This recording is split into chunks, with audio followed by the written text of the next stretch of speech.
Okay, Tim, would you please state your name and your circumstances, your history with acupuncture, and how it's helped you? My name is Timothy Cottle. I'm a Staff Sergeant, retired U.S. Army. I got out of the military in 2009 with PTSD and traumatic brain injury and other physical ailments. When I first left, I went to the VA like any veteran usually does, and their first diagnosis is, of course, medication.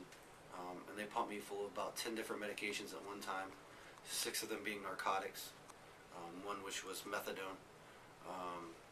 And I kind of went on into a medicated coma. My liver and kidneys started to have major problems. Didn't know what was going on most of the time. Had an incident, ended up on the ward at Heinz. After leaving there after 4 days, I realized that my problem was that I was over-medicated and that no one was fixing the real problem. They were just placing a Band-Aid upon it and passing me on to someone else. It caused a lot of problems in my family, and myself, my life, addiction. It took me 7 days to kick the medication. Completely cold turkey, sick, throwing up, fevers, just a horrible time. My wife called my friend Jim Dolan, found him through a couple other veterans organizations, worked for a group called Loris Foundation. They snatched me up and got me started with a guy named Dr. John Turner from Turner Chiropractics. And that's when I began to realize that there's a whole other world of health out there and medicine, and it doesn't have to be the mainstream pill popping, medication pushing that I had seen through the military most of my life. And through Turner, he was able to look and see things that the other doctors were not. He started treating with a lot of just nutrition. Fix the stomach and we can fix the mind. Body before the mind. And I really believe in that term. I didn't really understand all of it when I started. It was, it's natural. It's all natural. And to me, in my mind, I believe that what you guys do here and what Dr. Turner does is a lot of muscle memory.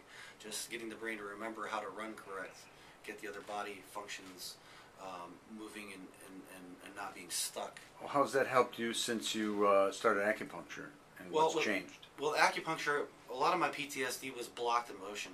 Everything was blocked, so I was just angry, or I'd just get upset, or I'd just explode, or whatever it may have been. To be honest with you, I sat 6 months ago before I started this program. I was waking up every day trying to talk myself out of not killing myself, trying to find a way to not do it, but I just kept talking myself into it, kept feeling like it was the only option that I had, and I kind of just given up because we'd gone through some rough times in my family, and I wasn't doing well. And, again, my friend Jim Dolan introduced me to Dr. Urasek, and Dr. Urasek and I talked for a little bit, and within 5 minutes he's like, let's go treat you. And from there I began acupuncture, and at first I was skeptical. I was like, well, how could this really work? I knew a lot about natural nutrition and chiropractic work, but not much about acupuncture or really acupressure. How did it change my life? Well, I used a lot of moxie when I first started. I believe that's how you say it. And it released a lot of emotion. And it was really hard for me at first. The first time I did it, I collapsed. I broke down an emotional mess. Luckily, there was someone here that I could pull into a room and talk to, which is an awesome thing to have. So then I opted again the next week. Let's do it again and see what happens. And did it again, and I guess it kind of, from my understanding of how it works, of course we broke the barrier and all that emotion came out. And then the next time it slowed the emotion down to where it was in a normal processing, where I could actually take each emotion and categorize it the way I needed to, and then be able to act the behavior that I wanted. So I kept doing it, and it got easier. And I'm not going to lie to anyone, that first moxie, it hurt. It was painful because I started feeling emotions and things that I hadn't felt in 9-10 years, such as empathy, really caring about how someone else feels. It's very hard to encompass that when you were trained, and I hate to say this, trained killer is basically what a scout is. He hunts people, that's what he does, and that's what I did for 10 years. And I was a drill sergeant, and worked with drill sergeants, and I had that attitude, and a lot of that is blocking emotion. And when you do it for so long, your body just does it naturally after a while. And that Moxie really was able to help me even myself out without needing to take an anxiety medication or a depression medication. It was just, like I said, muscle memory. So, okay, I've cleared this out, and now it's time to rebuild and step forward. And then with the acupressure itself, it does some pretty amazing stuff with anxiety, especially through the ear. And you don't even have to get stuck with the needle, is a great thing. But I have TMJ also, and it does help quite a bit with that.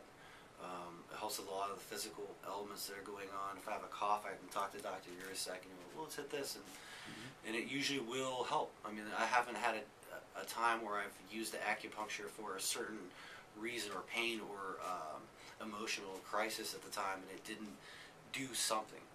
It may not always been the most exciting results, but I knew that I had to go through what I was going through in order to get where I wanted.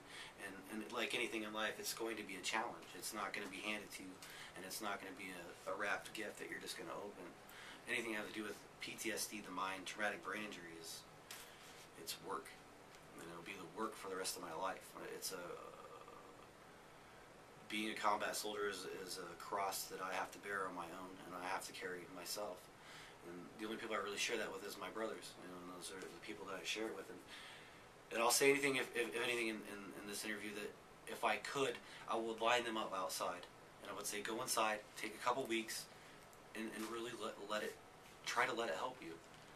You know, this isn't about believing. It isn't about an open mind. It isn't about, you know, some witchcraft that gets you to believe it's going to work to make it work. It just does. It honestly just does. And to the VA and to everyone who's beginning to see this, they really need to open their eyes a lot bigger to that there's better ways. There's better ways to keep these vets healthy who spent their whole training career being healthy, working out, doing the things they needed to do. And I really think through acupuncture, chiropractics, the nutritional part of it, and then again, counseling is very important. Like I said, when that Moxie got me, I needed a counselor, and you got to put all these things into play. You really got to categorize them and say, okay, if I do this, then I have to do this, and then I have to do this, and then it all works. It really does. Dr. Urisek has showed me a lot with the hand technique. I use it on my children, I use it on my wife, I use it on family members, I use it on myself, and I get great results. And I'm not highly trained in it. I picked the book up, I said, okay, that coordinates to this, I got a pen. And it really, I've seen a lot of people, guys that I've treated myself, oh, I hurt my shoulder today, and I've gone in there and done some work with them, both hand, to get up, and how did you do that? And see, it's the mind. It's connected to the body, and you just got to really know how to use it. So this has been a really profound experience for not only you, but your family, your friends, and your buddies. Yeah, it's a teaching. I mean, anything in life, and as a leader that I was, or anyone who is in a leading position, such as yourself or Dr. Urisek, for me, leadership is basically just teaching. Letting everyone know around you how to do what you do in order to help themselves, or in order to get someone to help themselves. You can't force it, but you can always give them the reins and say, ride. For me, well, they say the successful physician treats and the superior physician teaches. Mm-hmm. Well, that could be true, but I think that through teaching you are practicing. Absolutely. In medicine, you know, I know a doctor. He graduated medical school in 1945. He was a vet. He's the one who ran my HBOT program. You may know who he is. I just cannot say his name right now, and I apologize. But he's watched medicine for a long time. 75 years of medicine he's watched, and he honestly sticks to this. He doesn't take a bunch of medications to help this and that. He changes his diet, and he lives a way that he knows works because he's watched medicine go from what it was to what it is. And it's disgusting and scary, but we got good people who are willing to stand up and say, hey, you know, what you guys are doing is not right, and these pills aren't curing anything, and they're causing a lot of problems. And to me, really, medication is, some people need it, and I don't have any problem with that, but I think if you have the ability to not take it and do something like this, then it would be in your best interest, in your family's best interest, and the veterans around you, their best interest, because you got to lead by an example. And it's just like I wear many hats working with the Loris Foundation, other veterans groups. I do the treatments, and then I go out and I say, hey, look, I did this, and this is what it did for me. I did this, and it didn't work for me. And that's what we have to do for each other, is find those better treatments that hopefully one day we can take the VA and say, hey, let's change something. Let's bring some actual healing instead of just putting that Band-Aid on there, like I said before. Well, thanks. I appreciate it. Thanks very much for. I appreciate you guys.